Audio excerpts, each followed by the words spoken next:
नाज़रीन, उनेरोलाल विलेज जे ॻोठ मोहम्मद बचल वरिया में क़ाइम गवर्नमेंट प्राइमरी स्कूल ऐं मिडिल स्कूल मां बरसाती पानी निकाल न थियण सबब सभई शागिर्दनि जी तालीम सख़्त मुतासिर थी रही आहे। उन हवाले से पेश आहे अब्दुल गफूर हिंगोरो जी ही रिपोर्ट। नाज़रीन, यूनियन काउंसिल उनेरोलाल विलेज जे ॻोठ बचल वरिया में बरसात जो पानी एक हफ़्ते का बीठल है, जंहिं करे महसूम शागिर्दनि जी तइलीम मुतासिर थी रहा है। इन हवाले सां जो बार बार शिकायतूं करण ऑफिसरनि खे को ख़र्चल न निकितो आहे। इन हवाले सां ॻोठाणा छा था चवण अचो थियनि खां ही बाबा पानी टे चक्कर असां कढियो आहे, वरी बि पानी बरसात वरी पोइ बरसात में अची वियो आहे। जेके ॿार वीचारा स्कूल खां रहिजी विया आहिनि, कुझु ॿार अचनि था, कुझु अञा गैर हाज़िर आहिनि। मुतालबो आहे महिरबानी करे सिंध हुकूमत खां ऐं असांजो जेको DO साहब खां महिरबानी करे असांखे पानी कढाए भराई करे ॾींदी। स्कूल ही बस नान साहब गवर्नमेंट छा करियो था करियो बाबा ही बरसात पे जेको ॻोठ जो पानी कढियो आहे छा करियो। हुकूमत सां मुतालबो इहो बाबा असांजो स्कूल ठाराए ॾिन, भराई करे ॾिन, असां बचड़ा सवला हुजनि अलाह करे ख़ुशि हुजनि। पानी बरसात जो पानी आयो, यको बरसात जीअं पई आहे केतिरा फुट आहे पानी? 3 फुट खनि 3 खां 4 फुट ताईं पानी यको मुसलसिल बीठो आहे। बरसात जीअं पई पई त क्लास बंदर जेके हुआसीं पाणीअ सां भरियल हुया।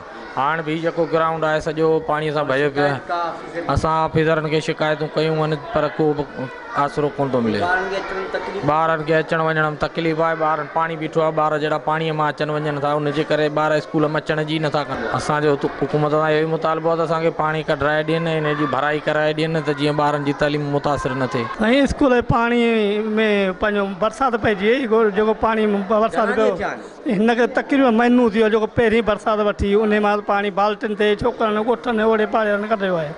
हाणे वरी ॿियो चकर बरसाति पई आहे। तव्हां बाला ऑफिसरनि असां बाला ऑफिसरनि खे इहा ई असांजी दरख़्वास्त आहे त असांखे पंहिंजो पानी कढायो वञे, स्कूल जी मरामत कई वञे।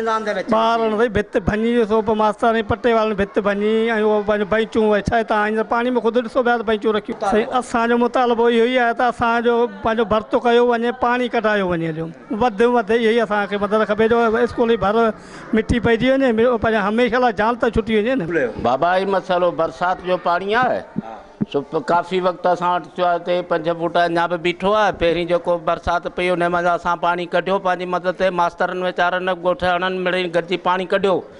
वरी जा बरसाति पइजी वई त हीअ असांजो स्कूल बंदि पियो आहे। हींअर भित भञी पासे का 5-8 फुटनि ते पानी बीठो आहे। बाला ऑफिसर असां जेको जो असांजे तइलीम जो उनखे दरख़्वास्तूं ॾिनियूं पर असांखे मिलियो हुते कुझु बि कोन।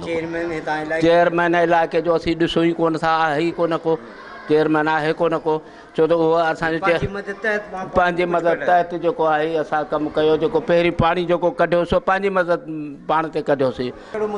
हुकूमत खां मुतालबो आहे त महिरबानी करे असांजो पानी निकाल थिए, हिन जाइ ते असांजी मदद करे असांजो इहो भराव थिए, जो आईंदे जे लाइ असांजी हमेशह लाइ जान त छुटे। नाज़रीन, तव्हां ॻोठ बचल वरिया जे बॉइज़ प्राइमरी स्कूल जे ॻोठनि जा वीचार ॿुधा। हिन जो सिंध हुकूमत खां मुतालबो आहे ऐं तइलीम जे सूबाई वज़ीर खां त हीउ जेको बरसाति जो पानी एक हफ़्ते खां हिते आहे, जंहिं करे महसूम ॿारनि जो तइलीम मुतासिर थी रही आहे। अचु वञ में सख़्तु थी ऐं ॻोठ भर मां जेका ओताक आहे उनखां भितियूं भॻियूं आहिनि, उन्हनि जे मां क्लास करे ॿार हिते अचनि था, जंहिं करे असांखे सख़्तु तकलीफ़ खे मुंहुं ॾेई रहिया आहियूं।